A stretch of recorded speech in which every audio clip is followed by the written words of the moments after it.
phonetics.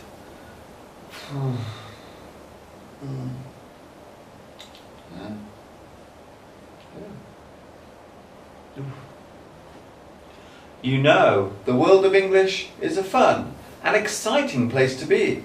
I'm so glad you could join me for another lesson.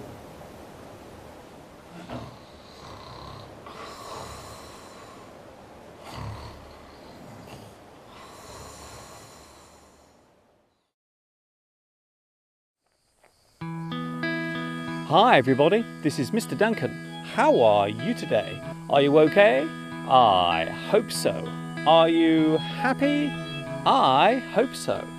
Here I am on my summer holiday, taking in the sights and sounds of Turkey.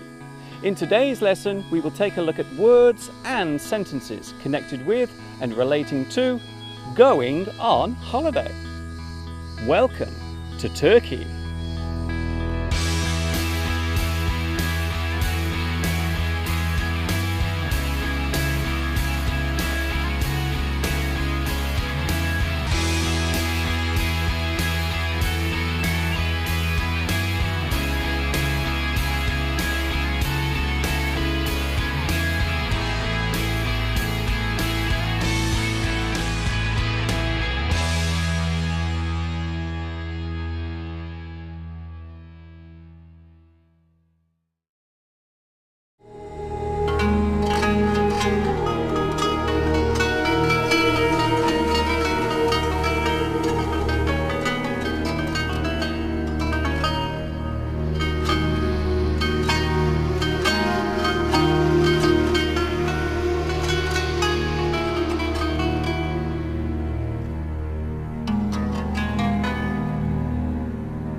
Turkey is a country that covers a large area of land known as the Anatolian Peninsula. It sits precariously on the Europe-Asia border and not too far away from the Middle East, which frequently causes confusion over where the country actually is. The place I'm staying at is on a small island off the southwest coast called Chevalier.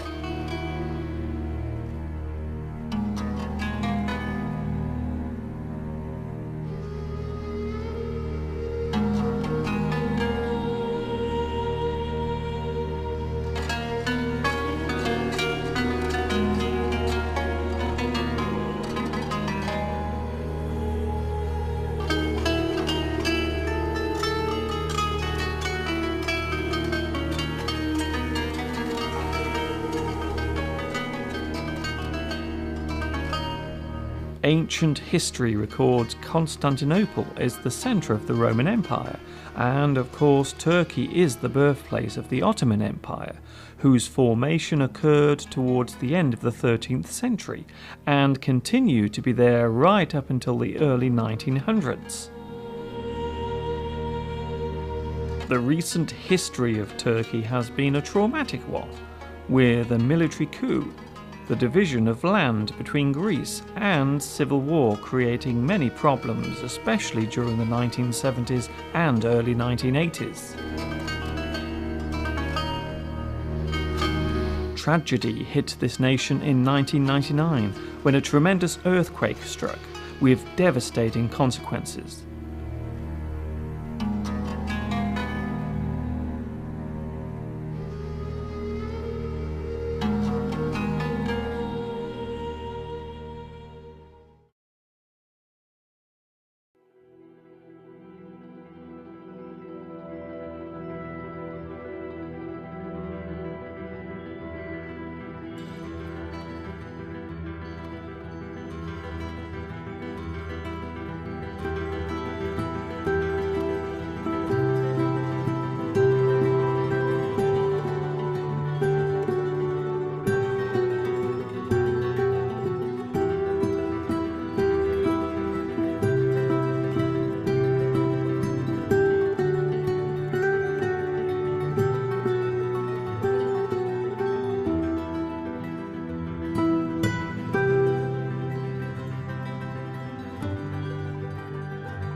They say that to truly get away from it all, you must first place yourself as far away from all the familiar features of your everyday life.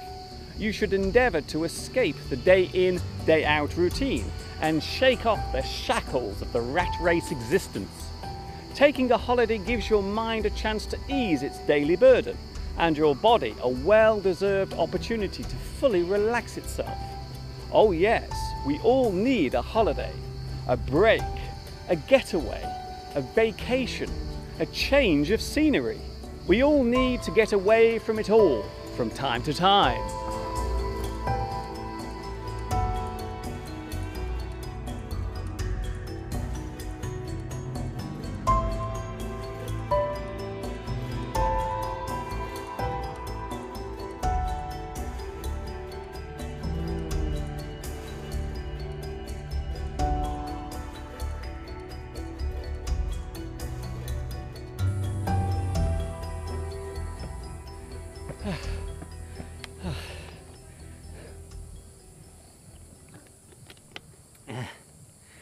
Whew. I didn't realise it could get so hot here in Turkey. It must be at least 39 degrees at the moment.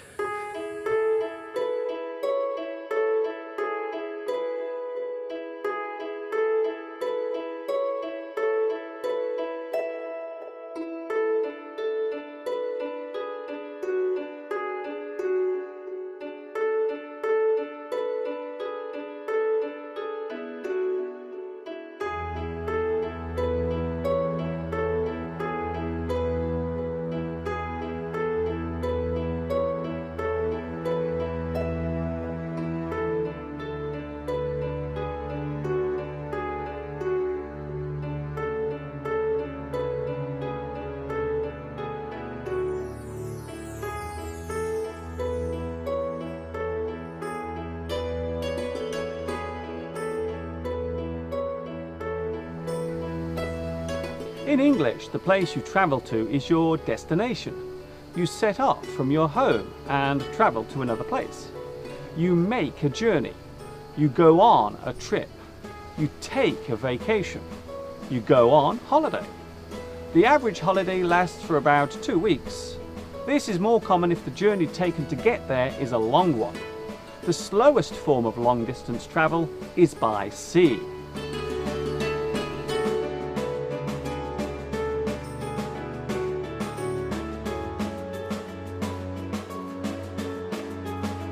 The fastest form of transport is, of course, the aeroplane. These days it is common for those going on holiday to fly, even if they are travelling within their own country.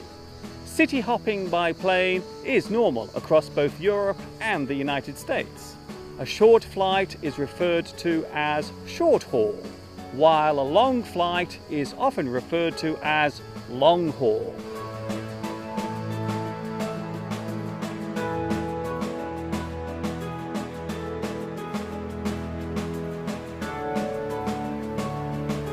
A plane trip can take anything from a couple of hours with no stops to a couple of days with many stops. Some people find flying less enjoyable these days. The long delays at airports and the many security checks that passengers now face have combined to make travelling by plane much less of an adventure than it used to be.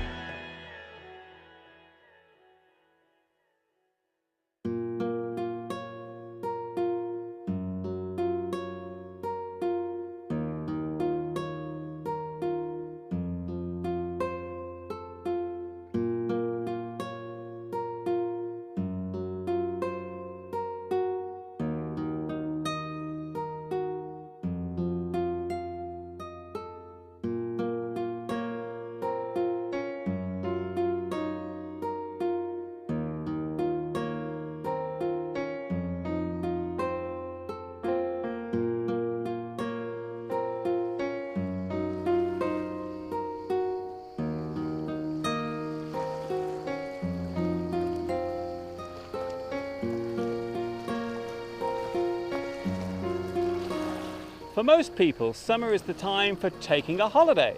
Some will stay in their own country and take a domestic holiday, while others will take a long trip to another country. They will go abroad. They will travel overseas.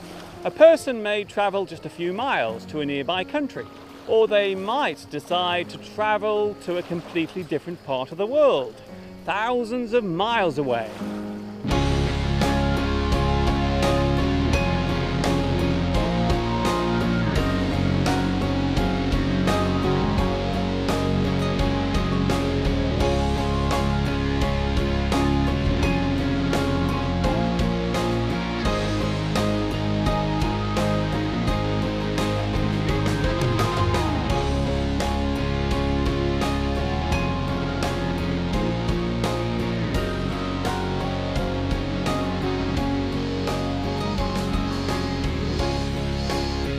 There are many different types of holiday which can be taken. The choice is yours.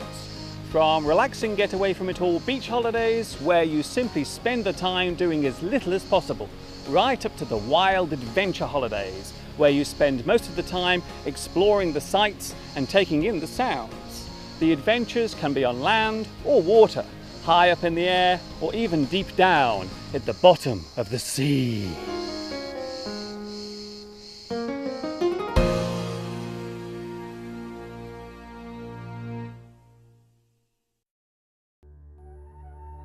After spending so much time on the small island, I have decided to take a boat trip across the bay to the nearest port on the Turkish mainland, called Fethiye.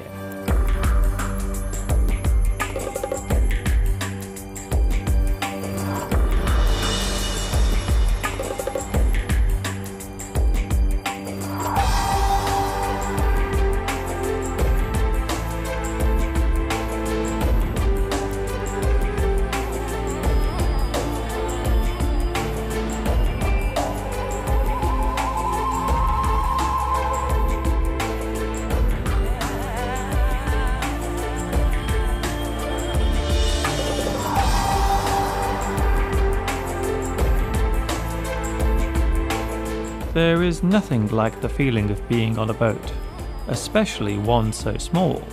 You certainly feel the force of each wave as one by one they lash up against the hull.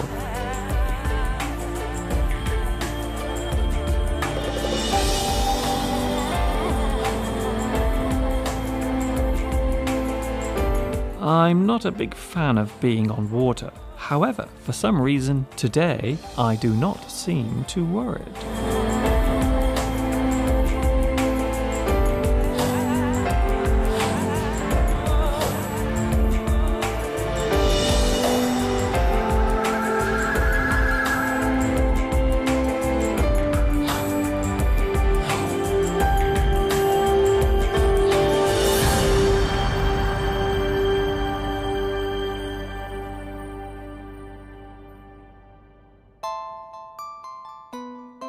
Fethiye is a small bustling market town.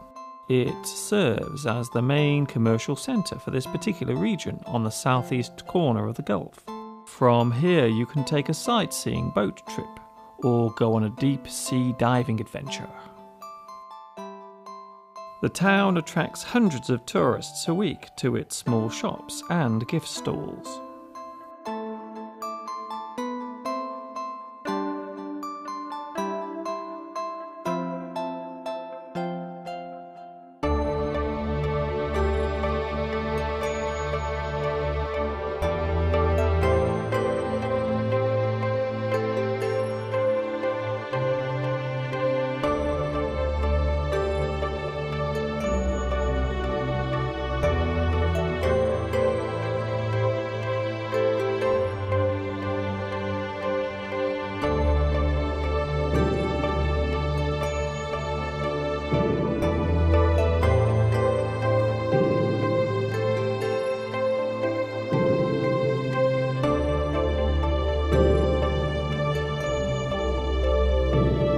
Despite the mass attraction, Fethiye does not feel like a tourist trap.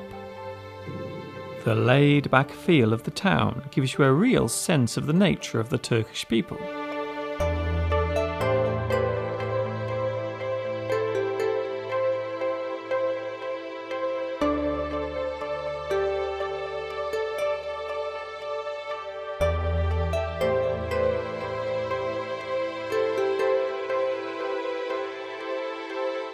There are plenty of places to eat, with cafes and restaurants serving all types of food, including a full English breakfast.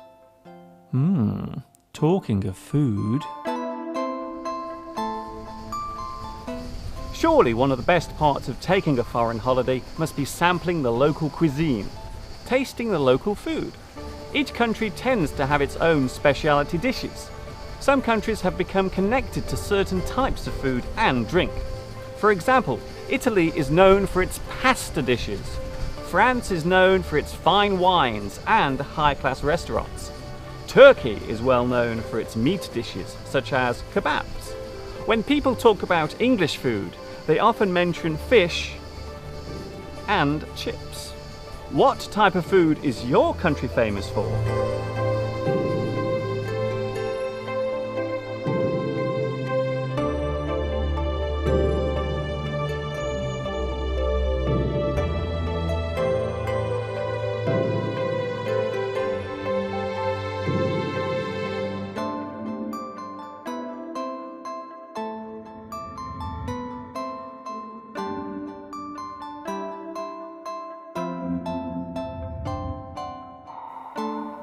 It is worth noting that there is a very large population of British people living here in the southwest of Turkey.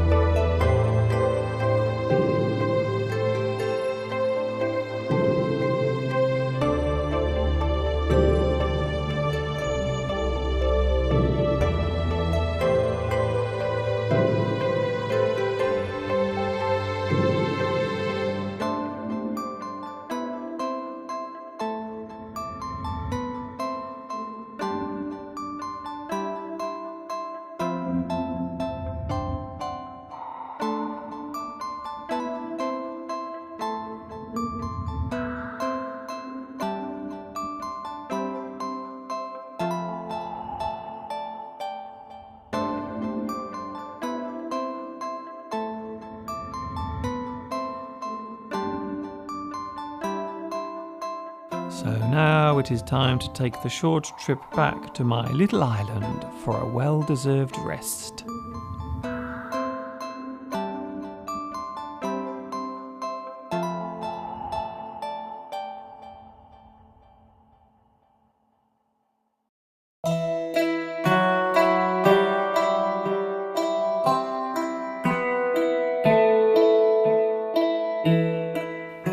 It would be unfair to talk about travel without mentioning its impact on the environment. Turkey is a relative newcomer to the mass tourist industry, and because of this, it has not yet been spoiled by the development connected with this particular market.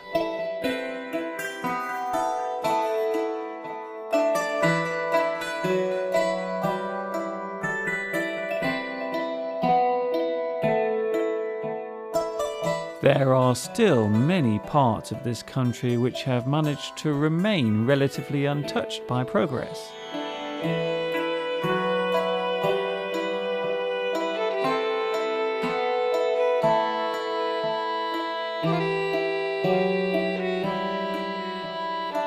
However, the small island I'm staying on is now beginning to show signs of the demand for places to stay.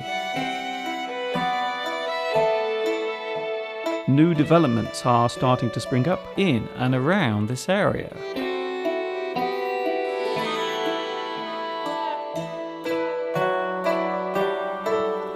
Fortunately, it is still being kept under tight control. So, for the time being, many parts of southern Turkey remain relatively unspoiled.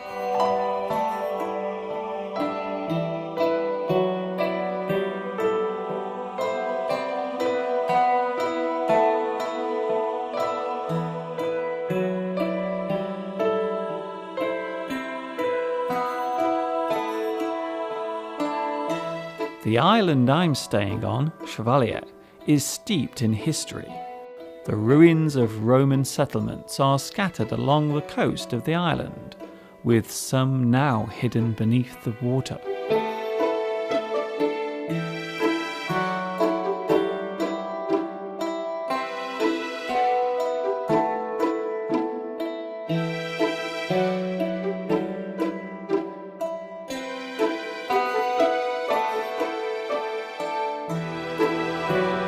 Here we see an excavation site. Archaeologists are in the process of uncovering the remains of just such a Roman dwelling.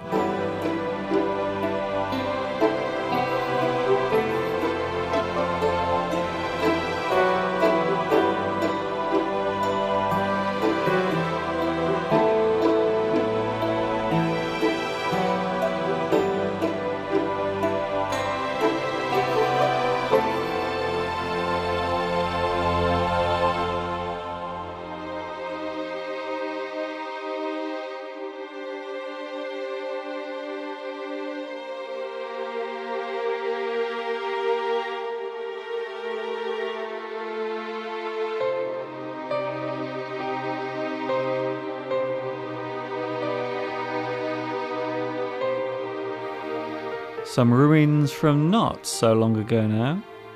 A disused restaurant now sits derelict. It would seem that this small island could not sustain such a business, although that could all change in the future as more people come here.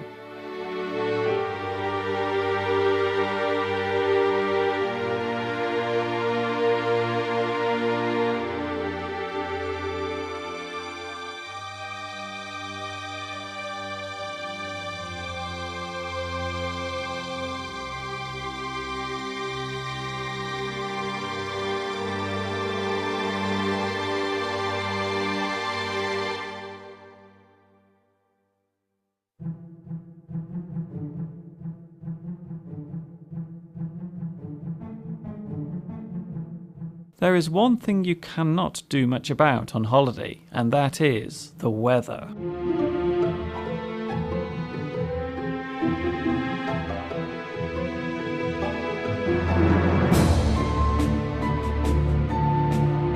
Fortunately, storms like this one are not common during the summer in Turkey. The tourist season here tends to be between April and October, with June to August being the hottest time, when the temperature can reach 40 degrees.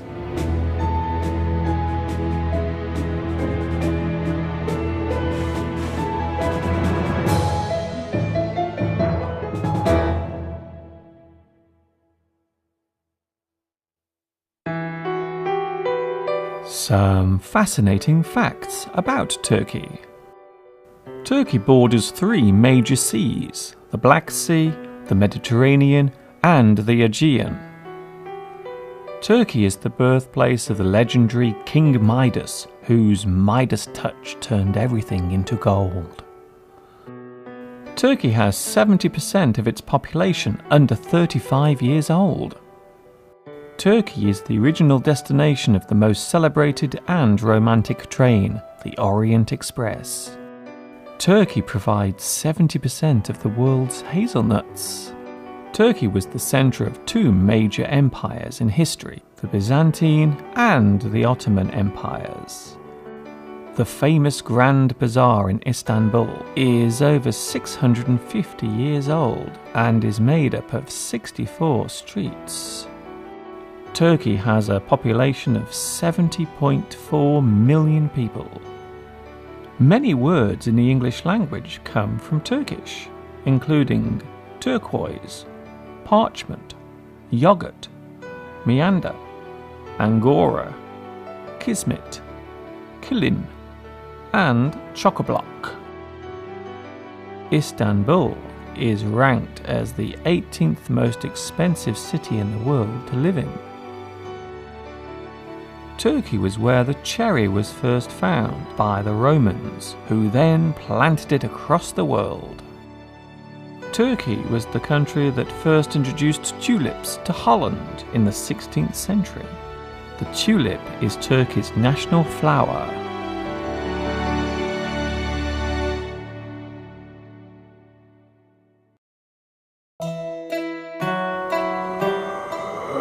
The benevolent eye. One of the most well-known superstitions in Turkey is the all-seeing benevolent eye, which is said to ward off the evil intentions and negative thoughts of the so-called evil eye. The benevolent eye can be seen everywhere around Turkey. A person may wear one as a pendant, or put it above the doorway of a room, or have one displayed at the front of their home. The benevolent eye is believed to ward off all evil intentions.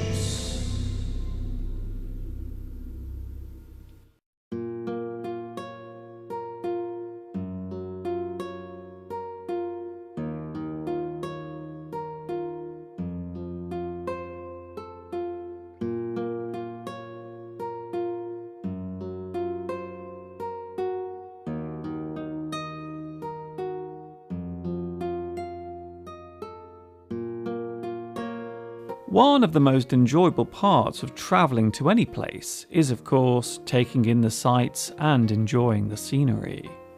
The small island I'm staying on gives you just such a chance. First of all, there are no roads here, so all travelling on the island must be done on foot. A slow walk from one end of the island to the other takes around 40 minutes, and the more adventurous can swim right around the island in just under an hour.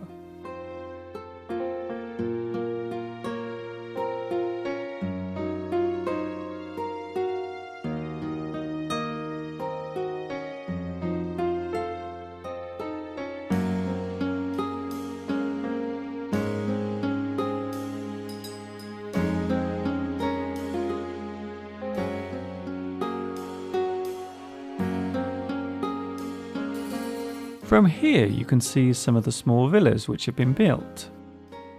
The first modern buildings on the island were constructed here around the mid-1990s.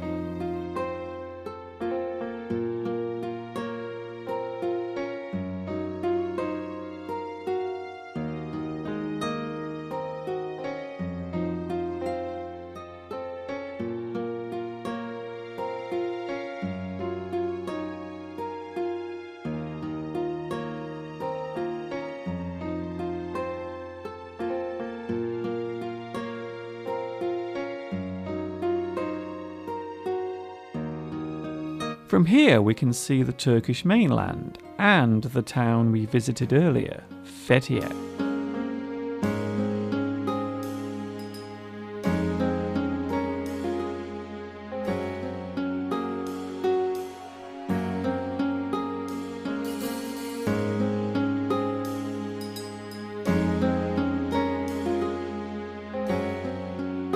One of the best parts of staying on an island of this size must be the feeling of seclusion it gives you. Sometimes it is good to be isolated from others for a while. It gives you time to reflect on things you would otherwise not have the chance to consider.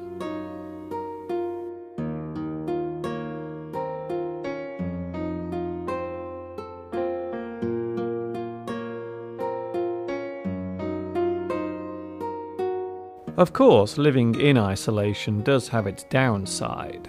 There are no shops on the island, and all supplies must be brought over by boat.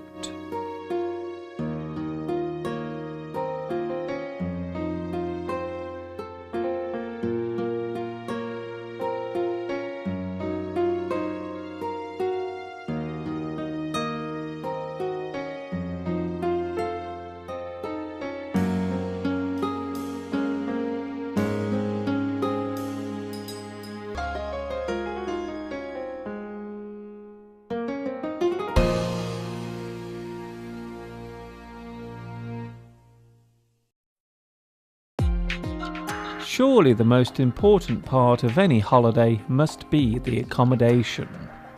You can stay in a hotel and have all your meals included in the price. This is called full board. You may only want breakfast included in a deal. This is known as bed and breakfast. You may decide to rent accommodation, such as a small villa, and make your own meals. This is called a self-catering holiday.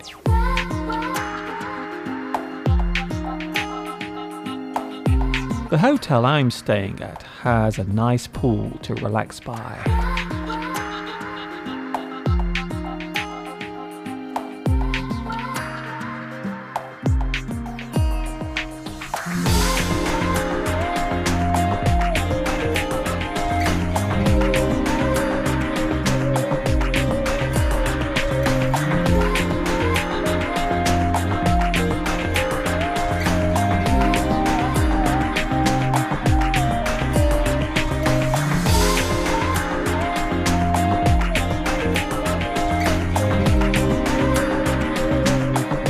For the more adventurous, there is a jetty for those who want to be nearer to the sea. From this point, you can enjoy all of the maritime sights. The word maritime refers to anything sea-related or an activity done on the sea.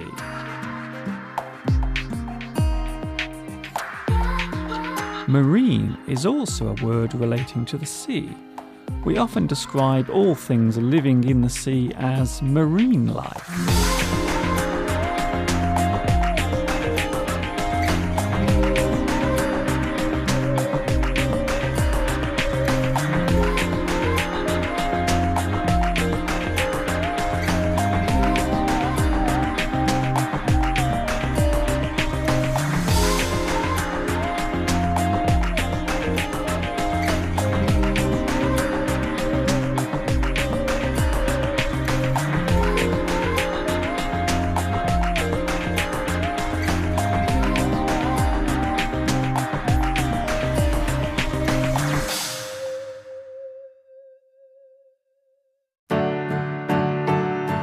Our time here in Turkey is coming to a close, so let us take one last look around the area I've been staying in.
I hope you have enjoyed my special holiday lesson, all the way from Turkey.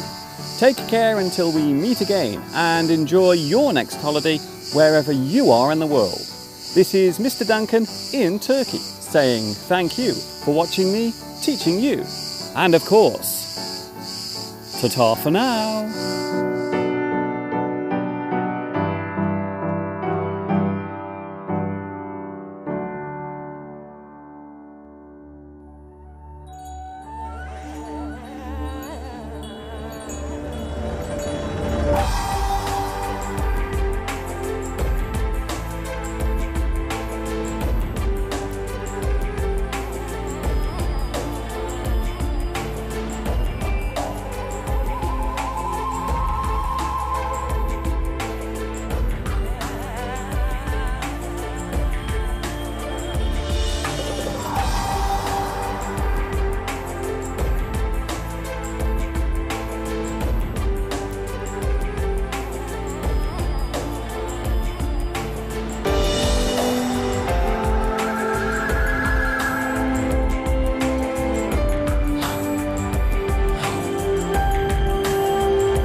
Thank you, I'm going now.